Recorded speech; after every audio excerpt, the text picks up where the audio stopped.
When you think of Ramadan, the first thing that probably comes to mind is fasting, right? It's one of the great pillars of Islam, observed by millions. But what if I told you that abstaining from food and drink is just the surface? Beneath it, there's this profound spiritual architecture at work. Today, we're diving into the hidden meanings of this sacred month, going beyond the physical to really understand the purpose behind the trials, the patience, and the gratitude. So let's just get right to the heart of it with a question that seems, well, a little puzzling. Why would a merciful God, Allah, want his people to be hungry and thirsty? I mean, it seems like a contradiction. But the answer to this question, it unlocks the entire spiritual powerhouse that is fasting. To get to the bottom of this, we have to talk about something called the nafs.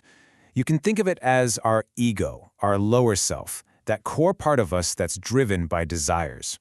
And there's this incredible parable that illustrates its nature perfectly. So the story goes that after Allah created the nafs, he asked it a simple question: who am I and who are you? And the nafs, full of pride, shot back, you are you and I am me. It was basically a declaration of independence, of its own separate, important existence.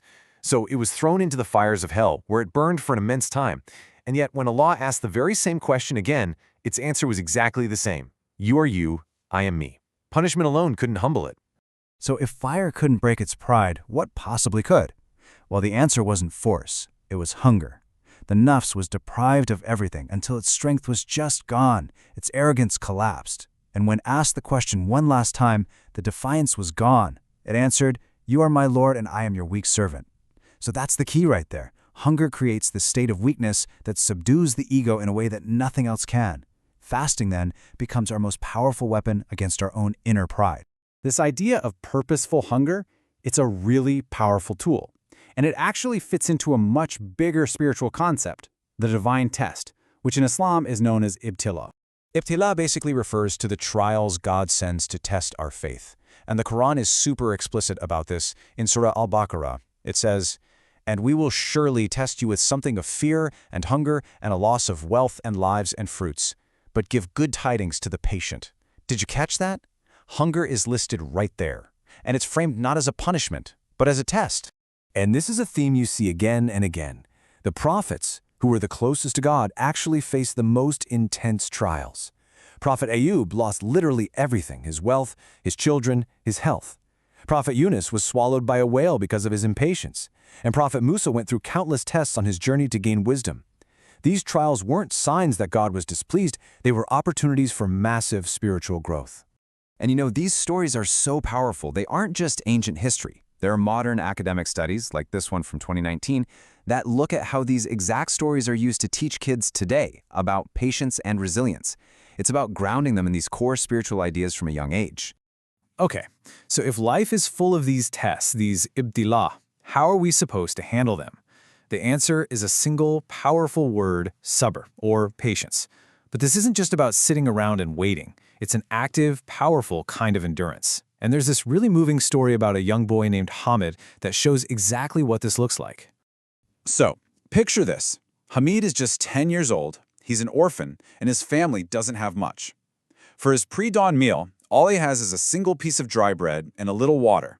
But even so, he starts his fast with a heart just full of devotion, telling his mom it's more than enough. As the day goes on, man, the thirst really starts to hit him. He sees other kids running around, playing, their pockets full of candy, and he's all alone. But instead of giving in, he just quietly strengthens his resolve, reminding himself, I will not break my fast. This is for Allah. That is sabr in action, a conscious choice to endure for a higher purpose. Later on, a wealthy man sees Hamid and asks him what he has to break his fast with. And Hamid's simple reply, it's just breathtaking. He says, just water, but Allah is sufficient. That unwavering faith, that patience in the middle of his struggle, is the absolute heart of sabr. And this incredible patience in the face of a trial, it leads us directly to the next and maybe the most beautiful spiritual state of all, shukr, which means gratitude. Think of it like this. Fasting basically creates a direct path to feeling truly grateful. First, the test arrives, the hunger and thirst. When something is absent, you suddenly realize just how valuable it is, how much you take it for granted.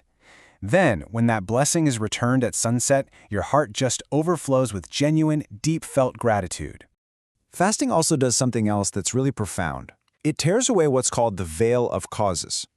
Normally, we thank the doctor for our health or our boss for our salary. But fasting disrupts that logic. When food is right in front of you but you can't eat it, you realize the true giver isn't the grocery store or your job. The true provider is the one who gives permission to eat. Our gratitude gets redirected to its one true source. And this isn't just about feeling good for a moment.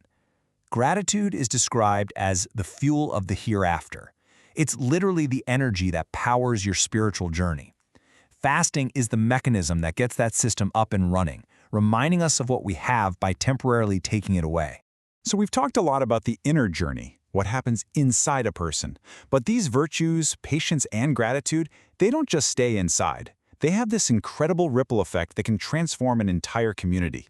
Let's go back to Hamid, the wealthy man who saw him. He was so moved by Hamid's simple faith that his heart just melted. He didn't just give him a meal, he made sure his mother was supported. And when the rest of the village heard the story, they all came together to make sure that family would never be isolated again. One boy's sabr sparked a whole wave of compassion. And this expands to a global scale during Ramadan. Believers all over the world act in unison, becoming like an organized army. Millions stop eating at the same exact moment and start eating at the same moment, all following a single divine command. This incredible display of collective worship and unity is believed to attract immense divine mercy. So you see, Ramadan is so much more than just a month of hunger. It's a comprehensive spiritual training ground. It's designed to humble the ego, cultivate patience through our trials, and unlock a profound gratitude we rarely get to feel. It strengthens us as individuals and unites us as a community. As the month comes to a close, the real question isn't just whether you completed the fasts, but what mark that training has left on your spirit.